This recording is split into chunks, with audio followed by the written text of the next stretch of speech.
Hello friend, मैं अभिषेक शर्मा आपका technical classes में स्वागत कर रहा हूँ। यहाँ पे अपन बात कर रहे हैं इस वीडियो के अंदर बेसिक मैकेनिकल इंजीनियरिंग के अंदर स्टीम टरबाइन की। तो देख लेते क्या है, जो कि जैसे कि आपको पता है कि अभी इससे पहले अपन ने बॉयलर्स पढ़ा है, और बॉयलर्स के अंदर आप लोगों को पता ही है कि बॉयलर्स आपका एक डिवाइस होता है जिसको जो कि आपकी वाटर को क्या है, स्टीम में कन्वर्ट कर देता है। किस में कन्वर्ट कर देता है? स्टीम में। तो वही जो स्टीम होती है, उस स्टीम को अगर मैं मैकेनिकल एनर्जी से इलेक्ट्रिकल एनर्जी में कन्वर्ट कर दूँ, तो जो मैकेनिकल एनर्जी में कन्वर्ट करेगा वो करेगा उसको स्टीम टरबाइन। कौन करेगा? Steam turbine. तो स्टीम टरबाइन डिवाइस हो गया जो कि with the help of steam mechanical energy से इलेक्ट्रिकल एनर्जी में कन्वर्ट करता है। तो सेम टाइम पे अगर अपन यहाँ पे क्लासिफिकेशन की बात करें, क्लासिफिकेशन क्या है जनरली? क्लासिफिकेशंस आपके जो जनरली एग्जाम पर्पज़ के हिसाब से क्लासिफिकेशन है जो प्रिंसिपल बेसिस पे है, वो है नंबर 1 इम्पल्स टरबाइन और दूसरा है रिएक्शन टरबाइन। सेम टाइम पे डायरेक्शन ऑफ फ्लो के हिसाब से भी होता है कि जैसे जैसे उनकी डायरेक्शन होती है, अगर एक्सिस के अलोंग है तो उसको एक्सियल फ्लो बोलेंगे, रेडियस के अलोंग है तो रेडियल फ्लो बोलेंगे, टेंजेंट जा रहा है तो टेंजेंशियल फ्लो बोलेंगे, मिक्स है तो जिसके अंदर आपका रेडियल और एक्सियल दोनों हो जाता है तो उसको अपन बोलते हैं आपका मिक्स्ड फ्लो। तो यहाँ पे इन्होंने बता रखा है एक्सियल फ्लो में कैप्लन टरबाइन होता है, अगर आप देखें यहाँ पे टेंजेंशियल फ्लो में बेल्टन व्हील टरबाइन होता है, साथ के साथ मिक्स फ्लो में फ्रांसिस टरबाइन होता है। साथ के साथ नंबर ऑफ प्रेशर स्टेजेस पे भी है, सिंगल स्टेज और मल्टी स्टेज की बात करेंगे। गवर्निंग मेथड के हिसाब से आपका थ्रॉटल नोजल बाईपास और combining of the throttle nozzle bypass दोनों की तरीके से होता है। तो ये जनरली क्लासिफिकेशन है, एग्जाम में पूछ लिया जाता है सिंपल तरीके से, और आपको जनरली ही आंसर देना है, ज़्यादा बड़ा क्वेश्चन नहीं आता है बेसिक मैकेनिकल इंजीनियरिंग में स्टीम से रिलेटेड। तो ये सिंपल आपको समझ में आ गया क्लासिफिकेशन से। यहाँ पे आगे चल देते हैं। यहाँ पे इसने बात बताया है कि अगर अपन बेसिक डेफिनेशंस की बात करें तो जो जनरल इंपॉर्टेंट डेफिनेशन है वो है रिएक्शन टरबाइन और इम्पल्स टरबाइन की। तो क्या होता है वो देख लेते हैं। A reaction turbine is a type of steam turbine that work on the principle that the rotor spins as the name suggests from a reaction force rather than impact or impulse forces। कहने का मतलब क्या है आप समझेंगे यहाँ पे कि इसको ये समझाना क्या चाह रहा है। उसने बोला कि जो रिएक्शन टरबाइन है एक तरीके की टरबाइन है जो कि स्टीम टरबाइन का एक पार्ट है, that work on the principal that the rotor spin, यानी कि उसका जो प्रिंसिपल है उसमें क्या है कि रोटर आपका घूमेगा। क्या करेगा? रोटर स्पिन करेगा। क्या करेगा? आपका रोटर स्पिन करेगा। साथ के साथ रोटर स्पिन कर रहा है as the name suggest from a reaction force rather than an impact और इम्पल्स फोर्सेस, यानी कि जैसे उसका नाम है जो कि नाम सजेस्ट कर रहे हैं कि रिएक्शंस फोर्सेस उसके ऊपर लग रहे होंगे, या तो वो इम्पैक्ट की फॉर्म में या फिर इम्पैक्ट से अगेन इम्पैक्ट की फॉर्म में लग सकते हैं, तो उसको रिएक्शन टरबाइन बोलेंगे। जैसे आप देख रहे हैं यहाँ पे उसने बोला है कि notice from the diagram of the reaction turbine above that the steam enters through a section of the curve blade in a fixed portion या position, यानी कि यहाँ पे स्टीम आपकी एंटर होती है जो कि फर्स्ट दे रखा है वो है आपका फिक्स ब्लेड से वो स्टीम एंटर हो रही है। the steam then enters the set of the moving blades and the create enough reaction force to rotate them, और जब वो एंटर होती है तो एक रिएक्शन फोर्स जनरेट कर देती है जो कि इनफ होता है उसको रोटेट कराने के लिए। The steam exit the section of the rotating blade, और लास्ट में वो क्या स्टीम क्या होती है आपकी यहाँ से एग्जिट हो जाती है। तो 3 पॉइंट पे आप देख सकते हो द डायरेक्शन ऑफ रोटेशन, जो आप फोर्स देख रहे हो यहाँ पे जो अपर फोर्स है वो लग रहा है जो कि उसको रोटेट कराने का काम करता है। तो इस तरीके से आपका जो रिएक्शन टरबाइन का ब्लेड है वो इस तरीके से वर्क करता है। मोस्ट इंपॉर्टेंट टॉपिक है comparison between the impulse and reaction turbine. So इधर एक साइड मैंने इम्पल्स टरबाइन ले ली, दूसरी साइड मैंने रिएक्शन टरबाइन ले ली। तो सिंपल है बहुत, अपन देखते हैं कैसे सिंपल है। तो आप यह नोटिस करोगे सबसे पहले आपको जो इम्पल्स टरबाइंस दे रखी है उसके अंदर डायरेक्टली क्या है कि जो रोटर है उसके ऊपर जो नोज़ल है उसका डायरेक्टली इम्पैक्ट हो रहा है। जैसे आप देख सकते हैं यहाँ पे कि सबसे पहले यहाँ पे उन्होंने फिक्स नोज़ल ले रखा है और इसको यहाँ पे रिप्रेजेंट भी कर रखा है कि ये जो लाइन देख रहे हो आप ये फिक्स नोज़ल की लाइन है यहाँ पे। उसके बाद उसने बोला है कि जो जब ये इम्पैक्ट करता है इस ब्लेड के ऊपर तो ये मूविंग ब्लेड है, और जो आप यहाँ देख रहे हो रेड में ये आपके मूविंग ब्लेड से इसको रिप्रेजेंट कर रखा है। तो एवरीवन नोज क्या क्या जानते हैं कि we have a convergent nozzle. Convergent nozzle का मतलब कि आगे से एरिया बड़ा होगा पीछे से एरिया छोटा होगा, ये इन हो गया और ये हो गया आपका आउट। तो मुझे बताया कि ना कन्वर्जेंट नोज़ल जो वेलोसिटी होती है वो आपकी क्या होती है, अगर यहाँ पे v1 है और यहाँ v2 है तो वो कम हो जाएगी। क्या हो जाएगी? सॉरी, वो यहाँ पे इंक्रीज़ हो जाएगी, क्योंकि कन्वर्जेंट एरिया है, V2 की वैल्यू इंक्रीज़ हो जाएगी। और everyone knows from the Bernoulli equation की प्रेशर एनर्जी प्लस की काइनेटिक एनर्जी प्लस की डॉटम एनर्जी या पोटेंशियल एनर्जी कांस्टेंट होती है। तो जो आपकी नोजल है वो एट अ पोजीशन, एक पोजीशन पे है, जो कि डॉटम एनर्जी इसमें कांस्टेंट हो गई, पर सेम टाइम पे आपने देखा यहाँ पे काइनेटिक एनर्जी मेरी बढ़ जाती है।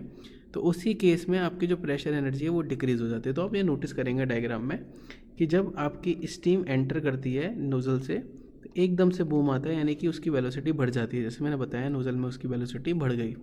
बट साइमल्टेनियसली जब स्टीम का प्रेशर की बात करते हैं तो उस केस में जो प्रेशर है वो डिक्रीज़ हो जाता है due to the Bernoulli equation.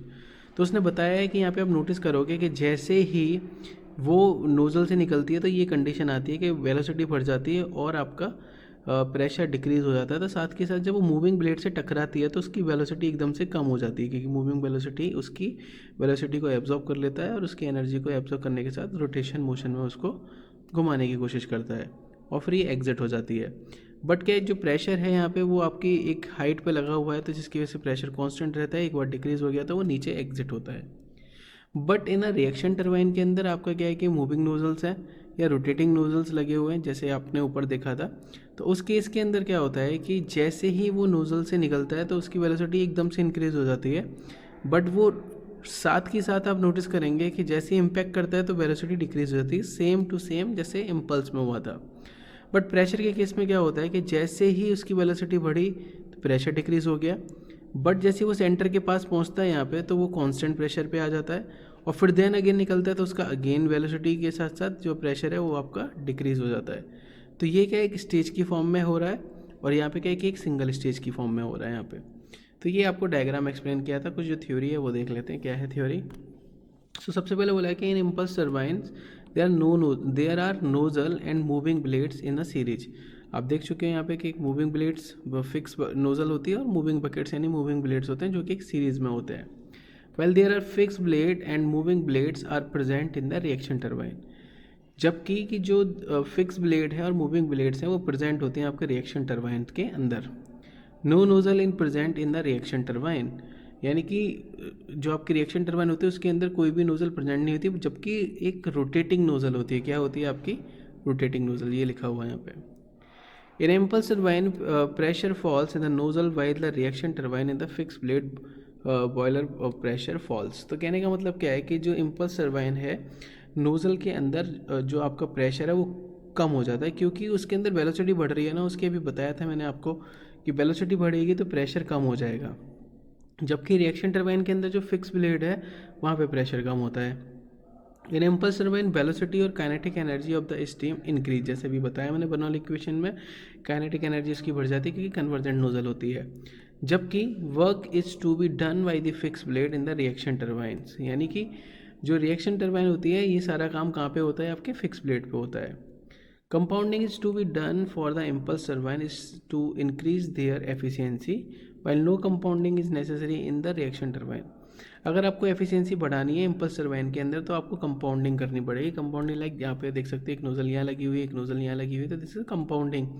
But आपको रिएक्शन टर्बाइन में ऐसा करने की ज़रूरत नहीं है। In impulse turbines pressure drop per stage is more than the reaction turbine. Obvious सी बात है, आप यहाँ देख सकते हो कि यहाँ पे step by step pressure drop हो रहा था और यहाँ पे साइमल्टेनियसली प्रेशर ड्रॉप हो गया एकदम सडनली। तो सेम टाइम पे in impulse turbine pressure drop per stage is more than the reaction turbine. Not much power can be developed in impulse turbine than the reaction turbine, यानी कि यहाँ पे जो पावर जो डेवलप होती है जो बहुत ज़्यादा पावर डेवलप नहीं होती इम्पल्स टर्बाइन के अंदर, पर रिएक्शन टर्बाइन के अंदर ज़्यादा पावर डेवलप होती है। एफिशिएंसी ऑब्वियसली इम्पल्स टर्बाइंस की कम होती है रिएक्शन टर्बाइन से। Impulse turbines requires less space than the reaction turbine, यानी कि जो इम्पल्स टर्बाइंस होते हैं उनको कम स्पेस की ज़रूरत पड़ती है और रिएक्शन टर्बाइन को ज़्यादा स्पेस की ज़रूरत पड़ती है। Blade manufacturing of the impulse turbine is not difficult, but reaction turbine के अंदर डिफ़िकल्टीज आती है। तो ये आप देख सकते हैं यहाँ पे कंपैरिजन था, इंपॉर्टेंट है एग्जामिनेशन पर्पस के हिसाब से। डायग्राम है जो कि आप देख सकते हैं यहाँ पे एक स्टीम टर्बाइन का, जिसके अंदर स्टेजेस बना रखी हैं। आप देख सकते हैं यहाँ पे ये आपकी हाई प्रेशर स्टेज है, ये लो प्रेशर स्टेज बता रखी है, और यहाँ पे इन्होंने ये पूरा इसका एक डायग्राम और बता रखा है, हम यहाँ देख सकते हैं, जिसमें एक मैन्युफैक्चरिंग कर रहे हैं लोग जो कि बता रहे हैं कि एक स्टीम टर्बाइन का साइज़ कितना बड़ा होता है। सो जनरली एक इम्पोर्टेंट टॉपिक है जो बेसिक मैकेनिकल इंजीनियरिंग के पॉइंट ऑफ व्यू से देखा जा सकता है, कंपाउंडिंग का। जैसे अपन बात कर रहे थे तो यहाँ पे कंपाउंडिंग डिफरेंट तरीके से हो सकती है। वेलोसिटी कंपाउंडिंग होती है, प्रेशर कंपाउंडिंग होती है और प्रेशर वेलोसिटी कंपाउंडिंग होती है। इसके अंदर क्या होता है कि जब भी आपको किसी स्टेज के अंदर वेलोसिटी या प्रेशर की कमी महसूस होती है तो अपन के कंपाउंडिंग कर लेते हैं, जिसकी वजह से उसकी एफिशिएंसी बढ़ जाती है। तो सबसे पहले आप देखेंगे वेलोसिटी कंपाउंडिंग। तो जनरल सिंपल डायग्राम है, इसके अंदर वेलोसिटी कंपाउंडिंग के अंदर अपन ने क्या किया, फर्स्ट स्टेज पे नोजल लिया, फिर मूविंग ब्लेड लिया, फिर फिक्स ब्लेड लिया, फिर मूविंग ब्लेड लिया। इसी फॉर्म में चलेंगे, नोजल के बाद मूविंग ब्लेड, फिक्स ब्लेड, फिर मूविंग ब्लेड।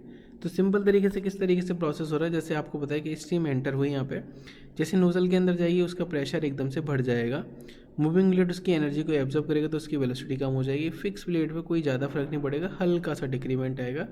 मूविंग ब्लेड में फिर दोबारा से एनर्जी डिक्रीज हो जाएगी और आपकी एग्जिट वेलोसिटी आपको मिल जाएगी। प्रेशर में उल्टा हो जाएगा कि जैसे ही मैं नोजल के अंदर जाऊंगा तो मेरा प्रेशर एकदम से ड्रॉप हो जाएगा और ये सब सेम स्टेज पे है तो ये एग्जिट हो जाएगा ईजीली। तो आप यहाँ देख सकते हैं कि ये जो डायग्राम था ये आपका था वेलोसिटी कंपाउंडिंग के लिए डायग्राम। तो यहाँ पे इन्होंने बता रखा है कि steam is expanded through a stationary nozzle from the boiler और inlet pressure to be condense pressure. यानी कहने का क्या मतलब है कि जो स्टीम है वो एक्सपेंड होती है एक नोज़ल के थ्रू जो कि बॉयलर से आती है, और यह इनलेट प्रेशर जो आपका होता है वो एक तरीके से एक्सपेंड हो जाता है। एक्सपेंड होने का मतलब वॉल्यूम इसका बढ़ जाएगा और प्रेशर क्या हो जाएगा उसका कम हो जाएगा। तो वॉल्यूम बढ़ेगा तो प्रेशर कम हो जाएगा, ये उसने बताया।